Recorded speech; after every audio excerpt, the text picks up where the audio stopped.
এইবাৰ নৱমী পূজা চালোঁ মই, ৰিশ্মা আৰু মোৰ মাহী ছোৱালীজনী, আৰু ইফালে মা ওলাই আছে। আমাৰ এঘৰত ভাতৰ নিমন্ত্ৰণ আছে, গতিকে তালৈ যাবলৈ কাৰণে মা ওলাই আছে, আৰু ইফালে মাহী ছোৱালীজনীও আহিছে পূজা চাম বুলিয়ে। আৰু এইফালে ৰিশ্মা আহি পেলাই ৰিশ্মাৰ স্কুটিখন আমাৰ ঘৰত থ'লে, তাৰপিছত মোৰ স্কুটিখন লৈ পেলাই আমি তিনিজনী গ'লোঁ পূজা চাবলৈ। স্কুটিখন অলপ আঁতৰতে ৰাখি পেলাই আমি তিনিজনী অলপমান খোজকাঢ়ি গ'লোঁ, আৰু গৈ পেলাই এখন বিশেষ পূজা মণ্ডপত সোমালোঁ।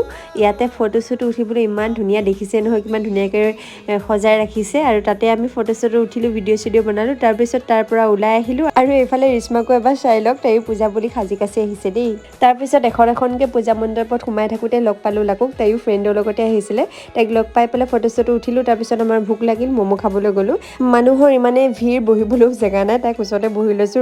ৰখি পেলাই যেনিবা ম'ম' খাবলৈ পালোঁ। খায়েই কি ধুমা ধুম ঘৰহে গৈছোঁ, গৰমতে চুলি তুলি ওপৰত উঠাই ল'লোঁ। যিহেতু মোৰ আকৌ এফালে নিমন্ত্ৰণ আছিলে, তালৈকো যাব লাগিব, সেইকাৰণে সোনকালে ঘৰলৈ গ'লোঁ। আজিলৈ ইমানে, বাই বাই।